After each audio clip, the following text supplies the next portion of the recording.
പൊന്നാനി നിയോജക മണ്ഡലം UDF സ്ഥാനാർത്ഥി KP നൗഷാദ് അലിയാണ് നമ്മളോടൊപ്പം. തെരഞ്ഞെടുപ്പ് സ്ഥാനാർത്ഥികളെ പ്രഖ്യാപിച്ച ശേഷം ആദ്യമായി നമ്മളോട് മനസ്സ് തുറക്കുകയാണ്. സ്വാഗതം. ഏതാണ്ട് 2 വർഷം മുമ്പ് പൊന്നാനിക്കാർക്ക് താങ്കൾ അപരിചിതനായിരുന്നു. എന്നാൽ ഇപ്പോൾ ഒരു പൊന്നാനിക്കാരൻ എന്ന നിലയിലേക്ക് പൊന്നാനിക്കാരനായി താങ്കൾ മാറിയിരിക്കുന്നു. ഒരു എന്താ പറയുക, വിസ്മയകരമായൊരു സോഷ്യൽ എഞ്ചിനീയറിംഗ്. എങ്ങനെയുണ്ട് പൊന്നാനി? ഈ പൊന്നാനിയും പൊന്നാനിക്കാരും വലിയൊരു സ്റ്റേറ്റ്സ്മാൻഷിപ്പ് ഉയർത്തിപ്പിടിക്കുന്നവരാണ് എന്നാണ് എനിക്ക് ബോധ്യമായിട്ടുള്ളത്. ഇവിടെ പൊന്നാനിയെക്കുറിച്ച് ഞാൻ റിയലൈസ് ചെയ്തൊരു സത്യം അതാണ്. അവരുടെ ഒരു സ്റ്റേറ്റ്സ്മാൻഷിപ്പ് ഉണ്ട്, മറ്റിതര പ്രദേശങ്ങളിൽ അത്ര കാണപ്പെടാത്ത ഒന്നാണത്. അതിന് കാരണമായിട്ട് ഞാൻ കാണുന്നത് നൂറ്റാണ്ടുകളായിട്ട് സഞ്ചാരികളുമായും അന്യരാജ്യക്കാരും വിദേശികളുമൊക്കെ ആയിട്ടുണ്ടായ ഒരു സമ്പർക്കം വഴി കൈമാറി താവഴി പോലെ പടർന്നൊരു പൈതൃകമുണ്ട് അത്തരത്തിൽ. അതുകൊണ്ട് തന്നെ ഒരു ഭയങ്കര ഇൻക്ലൂസീവ്നെസ് ഉള്ള ഒരു ബഹുസ്വര സമൂഹമാണ് പൊന്നാനി. അവർ നർമ്മവും തമാശയും കഥയും മറ്റ് പരിഹാസങ്ങളും സറ്റയറൊക്കെ ഉണ്ടെങ്കിലും അതിൻ്റെയൊക്കെ ഉള്ളിൽ വലിയ സ്നേഹത്തിൻ്റെയും ചേർത്ത് പിടിക്കലിൻ്റെയും ഒരു ഈർപ്പം പൊന്നാനി കാത്തു സൂക്ഷിക്കുന്നു. അത് ഇതിൻ്റെ ഒരു പാരമ്പര്യവും താവഴിയുമാണെന്നാണ് ഞാൻ കരുതുന്നത്. ഈ പൊന്നാനിയിലേക്ക് താങ്കൾ മത്സരിക്കാനെത്തുന്നു. അപ്പോൾ പൊന്നാനിയുടെ ഒരു രാഷ്ട്രീയ പരിസരം എന്നുള്ളത് കാലാകാലങ്ങളായിട്ട് ഇടതുപക്ഷത്തിനും UDFനും മാറി പിന്തുണ കൊടുത്ത് പോന്നിരുന്ന ഒരു രാഷ്ട്രീയ പരിസരമായിരുന്നു അവിടെ ഉണ്ടായിരുന്നത്. പക്ഷെ കഴിഞ്ഞ 20 വർഷമായി LDFനൊപ്പം നിൽക്കുന്നു. ഓരോ 5 വർഷം കഴിയുമ്പോഴും വലിയ ഭൂരിപക്ഷത്തിലേക്ക് LDF അതിൻ്റെ ഒരു സ്ഥായിയായ ഭാവത്തെ പ്രകടമാക്കുന്നു. ഇപ്പോൾ ഈ തെരഞ്ഞെടുപ്പ് മത്സര രംഗത്തേക്ക് എത്തുമ്പോൾ എന്താണ് താങ്കളുടെ പ്രതീക്ഷ? ഈ സത്യം പറഞ്ഞാൽ നിങ്ങൾ ചോദിച്ച ചോദ്യം വളരെ പ്രസക്തമാണ്. കാരണം ഇതൊരു ഐറണിയാണ് ഈ ഒരു സാഹചര്യം. അതായത് നിങ്ങൾ ചോദിച്ച ചോദ്യത്തിൽ ഉപരിയായിട്ടൊരു കാര്യമുണ്ട്. അതായത് പൊന്നാനിയിൽ UDF ജയിച്ചിരുന്ന കാലമൊക്കെ ഡീലിമിറ്റേഷന് മുമ്പായിരുന്നു.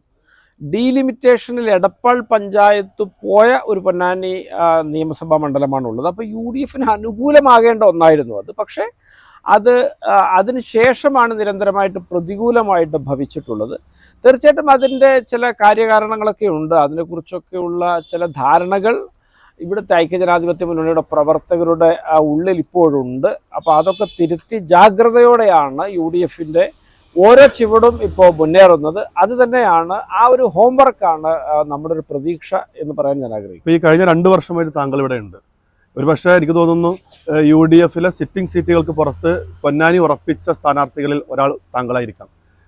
പൊതുവെ പറഞ്ഞു കേൾക്കുന്നത് താങ്കൾ VD സതീശൻ്റെ പ്രതിപക്ഷ നേതാവിൻ്റെ ഏറ്റവും വിശ്വസ്തനായ ആളുകളുടെ കൂട്ടത്തിൽപ്പെട്ട ഒരാൾ, അല്ലെങ്കിൽ പൊന്നാനി അല്ലെങ്കിൽ 63 മണ്ഡലങ്ങൾ പ്രതിപക്ഷ നേതാവ് കണക്ക് കൂട്ടി വെച്ച 63 മണ്ഡലങ്ങളിൽ ഒന്ന് എന്ന നിലക്ക് പൊന്നാനിയെ തിരിച്ചു പിടിക്കാൻ ചുമതലപ്പെടുത്തിയ ഒരാൾ എന്ന നിലക്കാണോ താങ്കൾ ഇവിടെ എത്തിയിട്ടുള്ളത്?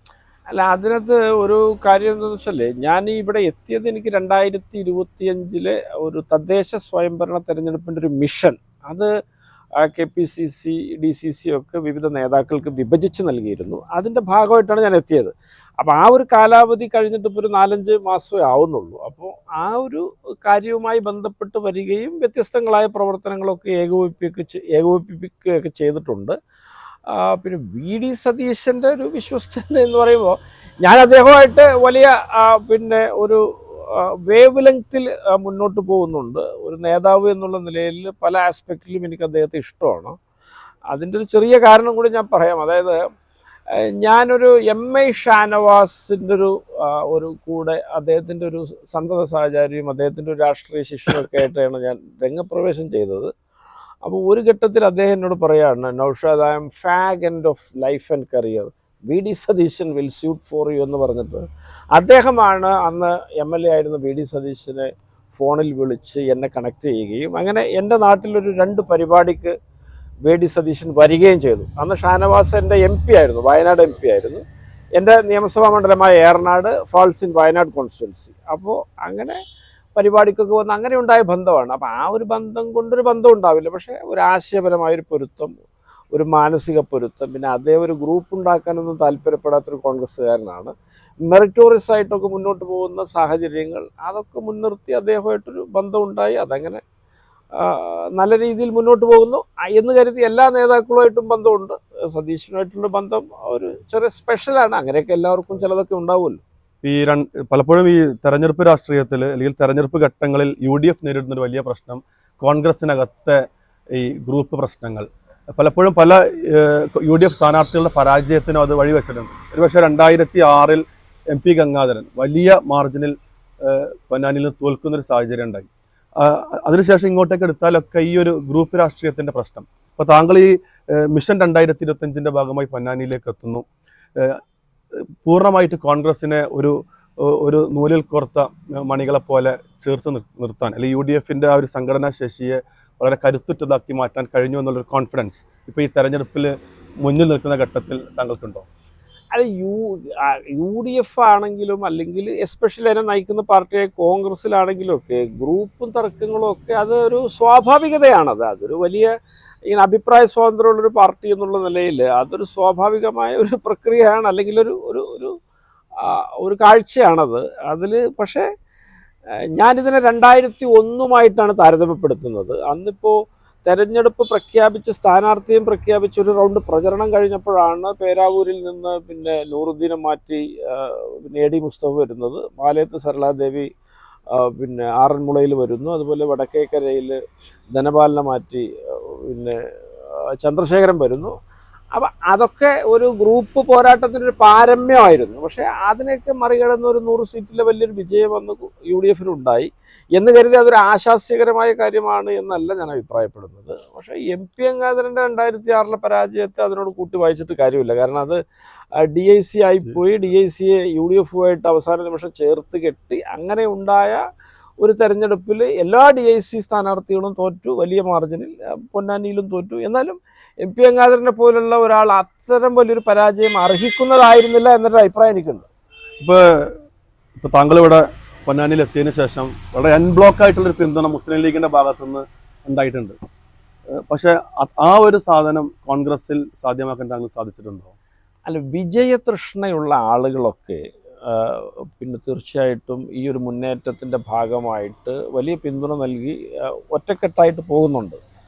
അതിൽ കോൺഗ്രസ് എന്നോ മുസ്ലിം ലീഗെന്നോ ഭേദമില്ല. അത് UDF 20 വർഷമായിട്ട് ഇവിടെ തോറ്റ് കിടക്കുന്നു, ഒരു വിജയം UDFന് ആവശ്യമാണ് എന്ന് ചിന്തിക്കുന്ന UDFനോട് വലിയ പ്രതിപത്തിയും അഭിനിവേശവും അഭിവാഞ്യയും ഒക്കെയുള്ള ജനാധിപത്യ വിശ്വാസികളായ പ്രവർത്തകരൊന്നടങ്കം ഞാനുമായിട്ടൊക്കെ സഹകരിച്ചിട്ടുണ്ട്. അത് എല്ലാവരുമായിട്ടും അവർ സഹകരിച്ചിട്ടുണ്ട്. ഞാനുമായിട്ട് സഹകരിച്ചപ്പോൾ തീർച്ചയായിട്ടും കൊള്ളാവുന്ന ഒരാളാണ് എന്നവർക്ക് തോന്നിയിട്ടുണ്ടാകുമെന്നാണ് ഞാൻ കരുതുന്നത്. അതുകൊണ്ട് വലിയൊരു പിന്തുണയും സഹകരണമൊക്കെ എല്ലാ ഭാഗത്തു നിന്നുമുണ്ട്. ലീഗിൻ്റെ ഭാഗത്തു നിന്നുണ്ട്, കോൺഗ്രസിൻ്റെ ഭാഗത്തു നിന്നുമുണ്ട്. ഇപ്പോൾ താങ്കളിവിടെ വന്നതിന് ശേഷം തീരദേശ മേഖലയിലാണ് പ്രധാനമായി ഫോക്കസ് ചെയ്തിട്ടുള്ളത്. ഉപസംവരണം എന്ന് പറയുന്ന ഒരു വലിയ ഒരു പ്രതീക്ഷയെ താങ്കൾ മുന്നോട്ട് വെക്കുന്നുണ്ട്. അത് എത്രമാത്രം പ്രായോഗികമാണ്? അത് വളരെ കൃത്യമായിട്ട് പ്രായോഗികമാണ്. കാരണം ഒരു ഉപസംവരണം എന്നത് ഞാൻ പറഞ്ഞത് മുസ്ലിം സമുദായത്തിനകത്ത് നിന്നുകൊണ്ടുള്ള കാര്യമാണ്. അപ്പോൾ മുസ്ലിം സമുദായത്തിനകത്തൊരു കൺസെൻസസ് വരിക എന്നുള്ളത് മാത്രമാണ് അത് സാധ്യമാകാൻ വേണ്ട ഏക പോംവഴി. മറ്റു സമുദായങ്ങളെ ബാധിക്കാത്തൊരു വിഷയമാണ്. അപ്പോൾ ഞാൻ സ്വാഭാവികമായിട്ടും പ്രതിപക്ഷ നേതാവിനെ ഈ വിഷയം പറയുകയും ബോധ്യപ്പെടുത്തുകയും ചെയ്തതാണ്. ഇനി തീർച്ചയായിട്ടും സാദിഖ് അലി തങ്ങളും കുഞ്ഞാലിക്കുട്ടി സാഹിബൊക്കെ അടക്കമുള്ള പിന്നെ ലീഗ് നേതാക്കളോടൊക്കെ ഇത് ആശയവിനിമയം നടത്തേണ്ടതുണ്ട്. അത്തരത്തിലൊരു അഭിപ്രായ ഐക്യം രൂപപ്പെട്ടാൽ നിശ്ചയമായിട്ടും നമുക്ക് ചെയ്യാൻ പറ്റുന്ന ഒരു നിയമനിർമ്മാണമാണത്. ഭരണഘടനാപരമായിട്ട് അതിനൊരു പിന്തുണ കിട്ടും. അതിനകത്ത് ഒരുപാട് ഉപസംവരണങ്ങൾ നമ്മുടെ നാട്ടിൽ ഇന്നുണ്ട്. ഇപ്പോൾ EWSും ഒരു തരത്തിലൊരു ഉപസംവരണമാണ്. അതുപോലെ ജാതി സെൻസസിൻ്റെ അടിസ്ഥാനത്തിൽ ഉത്തരേന്ത്യയിലൊക്കെ പല സംസ്ഥാനങ്ങളിലും മുന്നോട്ട് വരുന്ന ശുപാർശകൾ ഇപ്പോൾ BJP ഭരിക്കുന്നതുകൊണ്ട് അതൊക്കെ എലിമിനേറ്റ് ചെയ്ത് പോകുന്നുണ്ട്. പക്ഷേ ബീഹാറിൽ നിതീഷൊക്കെ ആയിരുന്നു ജാതി സെൻസസ് മുന്നോട്ട് കൊണ്ടുവന്നത്. അതിൻ്റെ ഭാഗമായിട്ട് ഈ പിന്നെ പിറന്തള്ളപ്പെട്ട് കിടക്കുന്ന ചില സെക്ഷനുകളെ ബോധപൂർവം ഒരു പരിരക്ഷ കൊടുത്ത് ഉയർത്തിക്കൊണ്ടുവരുന്ന പദ്ധതികൾ അതിൻ്റെയൊക്കെ ഭാഗമായിട്ട് പലയിടത്തും ഉണ്ട്. ഇപ്പം BJPക്ക് താല്പര്യമുള്ള വിഭാഗങ്ങളെ മാത്രമേ അവർ ആ പദ്ധതിയുടെ ഭാഗമാക്കുന്നുള്ളൂ എന്നുള്ളത് മറ്റൊരു യാഥാർത്ഥ്യം. ഈ സംഗതി ഒരു ഭരണഘടനാ വിരുദ്ധമല്ല, അത് ഭരണഘടനയ്ക്ക് വിധേയമാണ്. മാത്രമല്ല ഭരണഘടനയുടെ അന്തസ്സത്തക്ക് നിരക്കുന്നതാണ്. മാത്രമല്ല രാഹുൽ ഗാന്ധി ഉയർത്തിയ ഒരു ജാതി സെൻസസും അങ്ങനെ ഒരു സാമൂഹിക ശാക്തീകരണത്തിൻ്റെയൊക്കെ ചുവട് പിടിച്ചുള്ള ഒന്നാണ്. അതുകൊണ്ട് UDFനോ കോൺഗ്രസിനോ മുസ്ലിം ലീഗിനോ ഒന്നും ഇതിനെ ഒരു നിലയ്ക്ക് എതിർക്കേണ്ട കാര്യമില്ല. പക്ഷേ ലീഗ് നേതൃത്വം സ്വാഭാവികമായിട്ടും ഇതിനെക്കുറിച്ച് പിന്നെ അവരുടെ കൂടെ പിന്തുണയോടുകൂടി ഇത് നടപ്പിലാക്കാൻ സാധിക്കുള്ളൂ. ഒരു UDF ഒരു കൺസെൻസസ് വരണം. അപ്പോൾ അവരെയൊക്കെ ബോധ്യപ്പെടുത്താനുള്ള ശ്രമങ്ങൾ ഒരു MLA ആയതിനു ശേഷം എൻ്റെ ഭാഗത്തുനിന്ന് ഉണ്ടാവും. ഇപ്പോൾ ഈ വലിയ സാധ്യതകളുള്ള ഒരു പ്രദേശമാണ്, ഭൂപ്രദേശമാണ് പൊന്നാനി. വ്യത്യസ്തങ്ങളായ വലിയ സാധ്യതകൾ. ഈ സാധ്യതകളൊക്കെ ഉപയോഗപ്പെടുത്താൻ പൊന്നാനിക്ക് സാധിച്ചിട്ടുണ്ടോ എന്നുള്ള ഒരു വിലയിരുത്തൽ താങ്കൾ സാധിച്ചിട്ടുണ്ട്? ഞാനിത് വളരെ ഒരു റെലവൻ്റ് ആയ ഒരു ചോദ്യമാണ്. ഞാനത് പറയുമ്പോൾ ഞാനൊരു കോൺഗ്രസ്സുകാരനോ UDF സ്ഥാനാർത്ഥിയാണ് എന്ന നിലയിൽ നിങ്ങളതിനെ സമീപിക്കരുത്. ഞാൻ നിങ്ങൾ ഒറ്റ കാര്യം പറഞ്ഞുതരാം. ഈ ബിയ്യത്ത് നിന്ന് നൂറടിത്തോട് തുടങ്ങുന്നുണ്ട്. ഈ നൂറടിത്തോട് പിന്നെ കുന്നംകുളം വരെയുള്ളൊരു ജലപാതയാണ്. 23 കിലോമീറ്ററാണ് അതിൻ്റെ ദൈർഘ്യം. അതൊരു ആഴം കൂട്ടി വീതി വർദ്ധിപ്പിച്ചൊരു ജലപാതയാക്കി വികസിപ്പിച്ച് നമ്മളതിനെ പിന്നെ മുന്നോട്ട് കൊണ്ടുവരുമ്പോൾ ഇരുവശത്തും കോൾ നിലങ്ങളാണുള്ളത്. ഇങ്ങനെ കതിറും പാൽമണമൊക്കെ തൂകുന്ന ഈ പിന്നെ കാറ്റേറ്റ് കിടക്കുന്ന ഈ കതിരിൻ്റെ ഇടയിലൂടെയുള്ള യാത്ര എന്നൊക്കെ പറഞ്ഞാൽ അതൊക്കെ എത്രമാത്രം അനുഭൂതിദായകമാണ് എന്ന് നമുക്ക് പറഞ്ഞറിയിക്കാൻ വയ്യ. കുട്ടനാട് വരെ ഈ പൊന്നാനിയുടെ പിറകിൽ നിൽക്കും. എനിക്കറിയില്ല എന്താണ് ആരുടെയും ശ്രദ്ധയിൽ ഇന്നേ വരെ അത്തരം കാര്യങ്ങളൊന്നും പെടാത്തതെന്ന് എനിക്കറിയില്ല. പിന്നെ മറ്റൊരു കാര്യം ഈ കർമ്മ റോഡാണ്. കർമ്മ റോഡിലേക്ക് ഞാൻ കാണുന്നത് ചെറായിൽ നിന്ന് പറവൂരിൽ നിന്നൊക്കെ ആൾ വന്നത് ഞാനവിടുന്ന് പരിചയപ്പെടുന്നുണ്ട്. അതുപോലെ കോഴിക്കോട് നിന്നും കാപ്പാട് നിന്നൊക്കെ ഉള്ള ആളുകൾ പരിചയപ്പെടുന്നുണ്ട്. ഞാൻ തിരൂരും ചാവക്കാടൊന്നും പറയുന്നില്ല. അപ്പോൾ ഈ വരുന്ന ആളുകളെ ഉൾക്കൊള്ളാൻ വേണ്ട ഒരു തരത്തിലുള്ള ഭൗതിക സൗകര്യങ്ങളും അവിടെ ഇല്ല. നമുക്ക് അടിയന്തരമായിട്ട് വേണ്ടത് കർമ്മ റോഡിനെയും ചെമ്പ്രവട്ടം പാലത്തെയും ബന്ധിപ്പിക്കുക എന്നുള്ളതാണ്. അവിടെ പാർക്കിംഗ് സൗകര്യം വേണം. അവിടുത്തെ കച്ചവടങ്ങളും സംരംഭങ്ങളൊക്കെ വ്യവസ്ഥാപിതമാക്കണം. അതൊക്കെ ഒരു ഡിസൈനർ ഷോപ്പുകളാക്കിയിട്ട് മാറ്റണം. മാത്രമല്ല ഇത് ഒരു ഹൈദരാബാദിലെ നെക്ലേസ് റോഡിനോട് അല്ലെങ്കിൽ മുംബൈ മറൈൻ ഡ്രൈവിനോടൊക്കെ കിടപിടിക്കുന്ന ഒരു റോഡാണ്. അതിന് എന്തുമാത്രം അനർഘമായ വികസന സാധ്യതകളുണ്ട് എന്നുള്ളത് പറഞ്ഞാൽ നമ്മുടെ ഇൻ്റർവ്യൂ മൊത്തം അതിലേക്ക് പോകും. തീർച്ചയായിട്ടും അതിനെ വികസിപ്പിക്കുക എന്നുള്ളത് വലിയൊരു കാര്യമാണ്. മൂന്നാമതായിട്ട് എനിക്ക് പറയാനുള്ളത്, നമ്മുടെ തീരദേശത്തെ മനുഷ്യരെ സംബന്ധിച്ചിടത്തോളം അവരുടെ ജീവൻ, അവരുടെ സ്വത്ത്, അവരുടെ ലൈവ്ലിഹുഡ് ഇത് സംരക്ഷിച്ചുകൊണ്ട് അവർക്കുതകുന്നൊരു വികസനമാവണം അവിടെ വരേണ്ടത് എന്നുള്ളതാണ് എൻ്റെ അഭിപ്രായം. അവിടെ വരേണ്ടത് ഒരു ഫിഷറീസ് കോളേജാണ്. അവിടെ വരേണ്ടത് മത്സ്യബന്ധനവുമായി ബന്ധപ്പെട്ട് ഒരുപാട് വാല്യൂ ആഡഡ് പ്രോഡക്ട്സിൻ്റെ പിന്നെ വിപണനവും സംസ്കരണവും ഒക്കെ ആയിട്ട് ബന്ധപ്പെട്ട സംരംഭങ്ങളാണ്. അത് മത്സ്യത്തൊഴിലാളികളെ തന്നെ മുന്നിൽ നിർത്തി സഹകരണ സംഘങ്ങൾ ഉണ്ടാക്കി നമുക്ക് ചെയ്യാവുന്നതാണ്. അതുപോലെ കടൽ ഭിത്തി വേണം. അതുപോലെ അവരുടെ വീടുകൾക്ക് പട്ടയം വേണം. ഈ പൊന്നാനി മാത്രമാണ് 1000-ലധികം ഓല വീടുകളുള്ളത് കേരളത്തിൽ, ഒരു തീരദേശത്ത്. ആ ഓല വീട് എന്നൊരു സങ്കല്പം തന്നെ അവിടെ എടുത്തു പോകണം. കാരണം ഓല കൊണ്ടുള്ള ചുമര്, ഓല കൊണ്ടുള്ള മേൽക്കൂര, പൂഴി കൊണ്ടുള്ള തറ, ഇങ്ങനെ മനുഷ്യരൊക്കെ ഇവിടെ താമസിക്കുന്നത്. അപ്പോൾ അതൊക്കെ കാണുമ്പോൾ ആ വീട്ടിലെ കുട്ടിയാണ് ഇപ്പുറത്തെ പിന്നെ എൻ്റെ വീട്ടിലെ മുസ്ലിം എൻ്റെ മകനോട് ഈ പിന്നെ സംവരണത്തിൻ്റെ കാര്യത്തിൽ മത്സരിക്കുന്നത്. അപ്പോൾ എൻ്റെ മകന് സ്വാഭാവികമായിട്ടും പഠിക്കാനുള്ള സാഹചര്യമൊക്കെ ഞാൻ ഏർപ്പാടായി കൊടുക്കുന്നു. ആ കുട്ടി അവിടെ പൂഴി കിടക്കുന്ന കുട്ടിയാണ്, അവൻ പിന്തള്ളപ്പെട്ടു പോകും. അതുകൊണ്ടാണ് ഉപസംവരണം എന്നൊരു വാദം തന്നെ നമ്മുടെ മനസ്സിലുണ്ടാകുന്നത്. 2% 1.5% ഉപസംവരണം കൊടുത്താൽ 10 വർഷത്തിനുള്ളിൽ ആയിരക്കണക്കിന് സർക്കാർ ഉദ്യോഗസ്ഥർ തീരദേശത്തു നിന്നുണ്ടാവും. അപ്പോൾ ഇതൊരു സമൂലമായൊരു മാറ്റം വേണം. തീരദേശത്തോടൊരു നീതി കാട്ടണം. ഞാനിത് രാഷ്ട്രീയമായിട്ട് പറയുകയല്ല. കോൺഗ്രസും കാണിക്കണം, മുസ്ലിം ലീഗും കാണിക്കണം, CPM കാണിക്കണം. പക്ഷെ നിർഭാഗ്യവശാൽ 20 വർഷമായിട്ട് MLA ആയിട്ടിരിക്കുന്ന CPM ആണ്, 10 കൊല്ലമായിട്ട് കേരളം ഭരിക്കുന്ന CPM ആണ്. അവർ സമ്പൂർണ്ണ അവഗണനയാണ് അവരോട് ചെയ്യുന്നത്. ഒറ്റ കാര്യം കൂടി പറഞ്ഞാൽ അത് അവസാനിപ്പിക്കാം. ഞാൻ മനസ്സിലാക്കുന്നത് ഈ തീരദേശം, പൊന്നാനി തീരദേശം അദാനിക്ക് ആഴക്കടൽ മണൽ ഖനനത്തിന് നീക്കിവെച്ച ബ്ലോക്കുകളിൽ ഒന്നാണ്. അത് പ്രൊജക്ട് ഫയലിൽ വിശ്രമിക്കുകയാണ്. പക്ഷെ എന്തെങ്കിലും കാലത്തൊരു സംഭവിച്ചേക്കാം എന്ന് കരുതിയിട്ടാവണം. അവിടെ കടൽ ഭിത്തിയും വേണ്ട, അവിടെ ഉള്ള ആൾക്കാർക്ക് പട്ടയവും വേണ്ട, ഉള്ള പട്ടയത്തിന് ലോണും കൊടുക്കണ്ട എന്നൊക്കെ ചിന്താഗതിയിൽ അധികൃതർ എത്തിച്ചേരുന്നത് എന്ന് ഞാൻ സംശയിക്കുന്നുണ്ട്. ഇനി താങ്കൾ MLA ആയി വരികയാണെങ്കിൽ ആ പ്രൊജക്ട് നടപ്പിലാക്കാൻ താല്പര്യം കാണിക്കില്ല? ഞാൻ അദാനിയുടെ ആഴക്കടൽ മണൽ ഖനനം എന്നൊരു പ്രോജക്റ്റ് ഒരു കാരണവശാലും അത് പിന്നെ നടപ്പിലാക്കാൻ അനുവദിക്കുന്ന പ്രശ്നമില്ല. അതൊക്കെ അദ്ദേഹത്തിന് കൊള്ളലാഭം ഉണ്ടാക്കുക എന്നല്ലാതെ സർക്കാരിന് പോലും യാതൊരു പ്രയോജനവും കിട്ടുകയില്ല. പിന്നെ ഇവിടെ കപ്പൽ നിർമ്മാണ പദ്ധതി എന്നുള്ളത് അത് നമുക്ക് പിന്നെ ഒരു ജനസൗഹൃദം അല്ലെങ്കിൽ തീരദേശത്തെ ജനങ്ങളെ വിശ്വാസത്തിലെടുത്തുകൊണ്ട് പിന്നെ അതിൻ്റെ ഫീസിബിലിറ്റി സ്റ്റഡിയും അതിൻ്റെ എൻവയോൺമെൻറ്റൽ സ്റ്റഡിയും ഒക്കെ നടത്തി എല്ലാം ഭദ്രമാക്കിക്കൊണ്ട് വേണം അത് ചെയ്യാൻ. ഞാൻ അത്തരം പദ്ധതികൾക്കൊന്നും എതിരല്ല. പക്ഷേ അത് പിന്നെ ഗാന്ധിജി പറഞ്ഞ പോലെ നമ്മളൊരു വികസന പ്രവൃത്തിയെക്കുറിച്ച് ചിന്തിക്കുമ്പോൾ ആ ഗ്രാമീണനെ മനസ്സിലോർത്തിട്ട് വേണം ചെയ്യാൻ എന്നുള്ള ആ തത്വം അവിടെയും പ്രായോഗികമാക്കണം. ഇതിൽ താങ്കളുടെ എതിർ സ്ഥാനാർത്ഥി MK സക്കീറാണ്. വിവിധ മേഖലകളിൽ മികവ് തെളിയിച്ച വളരെ കരുത്തനായ ഒരു സ്ഥാനാർത്ഥി. എങ്ങനെയാണ് താങ്കൾ ഈ തെരഞ്ഞെടുപ്പ് പോരാട്ടത്തെ, മത്സരത്തെ, അതിനുശേഷമുള്ള ജനവിധിയെ താങ്കൾ എങ്ങനെയാണ് നോക്കിക്കാണുന്നത്? അല്ല, ഞാൻ അദ്ദേഹത്തെ പിന്നെ അങ്ങനെ അദ്ദേഹത്തെ വിമർശിക്കാൻ ഞാൻ ആളല്ല. തീർച്ചയായിട്ടും അദ്ദേഹം വിവിധ തസ്തികകളിലൂടെയും പദവികളിലൂടെയൊക്കെ കടന്നു വന്ന ആളാണ്. അദ്ദേഹമായിട്ട് ഒരു നല്ലൊരു മത്സരം കാഴ്ചവെക്കാൻ സാധിക്കുമെന്നാണ് ഞാൻ വിശ്വസിക്കുന്നത്. ആ മത്സരം ആരോഗ്യകരവും ജനാധിപത്യപരവുമാകാനുള്ള എല്ലാ ശ്രമങ്ങളും എൻ്റെ ഭാഗത്തു നിന്നുണ്ടാവും. വിജയം വേണമെന്നുള്ള കാര്യത്തിൽ മാത്രമാണ് എനിക്ക് അദ്ദേഹത്തോട് എതിർപ്പുള്ളത്. അല്ലാതെ മറ്റ് അനാരോഗ്യകരമായ ഒരു പ്രവണതകളിലേക്ക് പോകുന്ന ഒരു രാഷ്ട്രീയ ശീലവും സംസ്കാരവും ഒന്നും നമുക്കില്ല. തീർച്ചയായിട്ടും അദ്ദേഹത്തിന് അദ്ദേഹത്തിൻ്റെ എല്ലാ കാർഡും ഇറക്കി മത്സരിക്കാവുന്നതാണ്. നമുക്കും മത്സരിക്കാം, നമുക്ക് നോക്കാം, പാർക്കലാം എന്ന് പണ്ട് കാമരാജ് പറഞ്ഞ പോലെ. തദ്ദേശ തെരഞ്ഞെടുപ്പിൽ നേരിയ എഡ്ജ് ഏതാണ്ട് 1500 അടുത്ത് വോട്ടിൻ്റെ ഭൂരിപക്ഷം UDF-നുണ്ട്.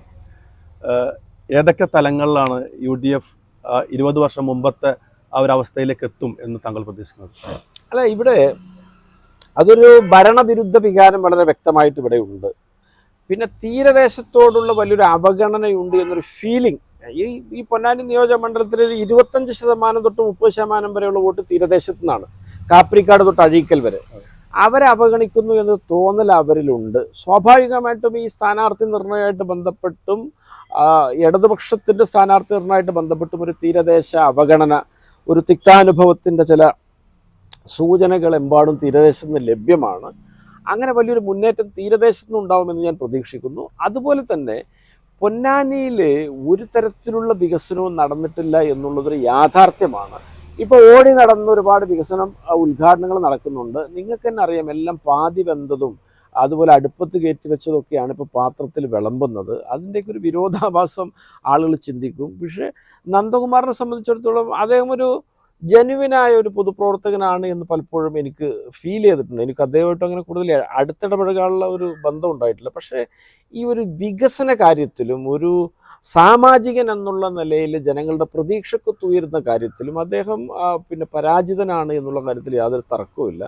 അദ്ദേഹം ഒന്ന് സജീവമായത് തന്നെ ഈ ജനുവരിക്ക് ശേഷമാണ് എന്നുള്ളതാണ് ഞാൻ കണ്ട് മനസ്സിലാക്കിയ ഒരു കാര്യം. അതിനു മുമ്പൊന്നും അദ്ദേഹത്തിൻ്റെ ഒരു സാന്നിധ്യം പോലും പലയിടത്തും ഞാൻ കണ്ടിട്ടില്ല. അപ്പോൾ ഇത്തരത്തിൽ വലിയ രീതിയിലുള്ള ഒരു ആൻറ്റി ഇൻകംബൻസി അതൊരു സ്റ്റേറ്റ് വൈഡും ഉണ്ട്, അതൊരു പൊന്നാനി കേന്ദ്രീകൃതമായിട്ടും ഉണ്ട്.